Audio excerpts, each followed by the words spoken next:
ज्येष्ठ मास की अमावस्या को उत्तर भारत की सुहागिन महिलाएं पूर्णिमा के दिन वट सावित्री का व्रत करती हैं। आइए सुनते हैं वट सावित्री की व्रत कथा। भद्र देश के एक राजा थे, उनका नाम अश्वपति था। भद्र देश के राजा अश्वपति की कोई संतान नहीं थी। उन्होंने संतान प्राप्ति के लिए पूरे मंत्रोच्चारण के साथ प्रतिदिन 1,00,000 आहुतियां दी। 18 वर्षों तक यह क्रम जारी रहा। इसके बाद उन पर कृपा हुई और उनके यहाँ एक कन्या ने जन्म लिया। उस कन्या का नाम सावित्री रखा गया। अब सावित्री बड़ी हो गई और बड़ी होकर वो बहुत ही रूपवान हो गई। उसके योग्य कोई वर नहीं मिल रहा था। वर ना मिलने की वजह से सावित्री के पिता बहुत दुखी थे। उन्होंने अपनी कन्या सावित्री से कहा कि तुम स्वयं ही अपने लिए योग्य वर तलाश कर लाओ। सावित्री अपने पिता की आज्ञा पाकर अपने लिए वर ढूंढने निकल गई। सावित्री तपोवन में भटकने लगी। वहां उसे सालव देश के राजा धुम्रसेन मिले। क्योंकि उनका राज्य किसी ने छीन लिया था, इसलिए वो वहीं रह रहे थे। उनके पुत्र सत्यवान को देखकर सावित्री ने पति के रूप में उसका वरण कर लिया। इसके बाद सावित्री घर लौट आई। सावित्री जब घर पहुंची तो उसने अपने पिता के साथ नारद ऋषि को देखा। पिता के पूछने पर उसने बताया कि उसने सालव देश के राजकुमार सत्यवान को अपना पति स्वीकार कर लिया है। जब नारद ऋषि को ये बात पता चली तो उन्होंने कहा कि हे राजन, ये आप क्या कर रहे हैं? सत्यवान गुणवान है, धर्मात्मा है और बलवान भी हैं, पर उनकी आयु बहुत कम है। वो अल्पायु हैं। 1 वर्ष बाद ही उनकी मृत्यु हो जाएगी। ऋषिराज नारद की बात सुनकर अश्वपति राजा घोर चिंता में डूब गए।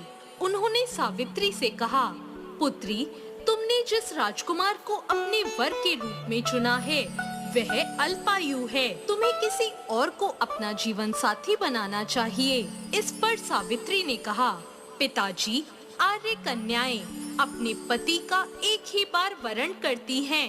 राजा एक ही बार आज्ञा देता है और पंडित एक ही बार प्रतिज्ञा करते हैं और कन्यादान भी एक बार ही किया जाता है। सावित्री हठ करने लगी और बोली, मैं सत्यवान से ही विवाह करूंगी। जब सावित्री नहीं मानी तो राजा अश्वपति ने सावित्री का विवाह सत्यवान से करा दिया। सावित्री अपने ससुराल पहुंचते ही अपने सास ससुर की सेवा करने लगी। समय बीतने लगा। नारद मुनि ने सावित्री को पहले ही सत्यवान की मृत्यु के दिन के बारे में बता दिया था। वह दिन जैसे जैसे करीब आने लगा, सावित्री अधीर होने लगी। सावित्री ने 3 दिन पहले से ही उपवास रखने शुरू कर दिए और नारद मुनि द्वारा बताई तिथियों पर पितरों का पूजन भी किया। हर दिन की तरह सत्यवान उस दिन भी लकड़ी काटने जंगल चले गए। साथ में सावित्री भी गई। जंगल में पहुंचकर सत्यवान लकड़ी काटने के लिए पेड़ पर चढ़ गए। तभी उसके सिर में तेज दर्द होने लगा। दर्द से व्याकुल होने के कारण सत्यवान पेड़ से नीचे आ गए। सत्यवान के सिर को गोद में रखकर सावित्री सत्यवान का सिर सहलाने लगी। तभी वहाँ यमराज आते दिखाई दिए। यमराज अपने साथ सत्यवान को ले जाने लगे। सावित्री भी उनके पीछे पीछे चल पड़ी। यमराज ने सावित्री को समझाने की कोशिश की कि यही विधि का विधान है, पर सावित्री नहीं मानी और यमराज के पीछे चल पड़ी। उन्होंने यमराज से कहा कि मैं सत्यवान को ले जाने नहीं दूंगी। सावित्री की निष्ठा और पति परायणता को देखकर यमराज ने सावित्री से कहा, हे देवी, तुम धन्य हो, तुम मुझसे कोई भी वरदान मांगो। सावित्री ने कहा, मेरे सास ससुर वनवासी और अंधे हैं, आप उन्हें दिव्य ज्योति प्रदान करें। यमराज ने कहा, ठीक है, ऐसा ही होगा।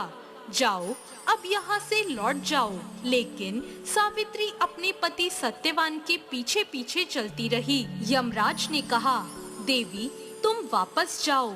सावित्री ने कहा, भगवान, मुझे अपने पति देव के पीछे पीछे चलने में कोई परेशानी नहीं है। पति के पीछे चलना मेरा कर्तव्य है। सावित्री की ये बात सुनकर यमराज ने उन्हें एक और वर मांगने को कहा। सावित्री बोली, मेरे ससुर का राज्य छिन गया है, आप पुनः वापस दिला दें। यमराज ने सावित्री को यह वरदान भी दे दिया और कहा, अब तुम यहाँ से लौट जाओ। लेकिन सावित्री पीछे पीछे चलती रही। सावित्री को चलता देख यमराज ने सावित्री को तीसरा वरदान मांगने को कहा। इस पर सावित्री ने 100 संतान और सौभाग्य का वर मांग लिया। यमराज ने इसका वरदान भी सावित्री को दे दिया।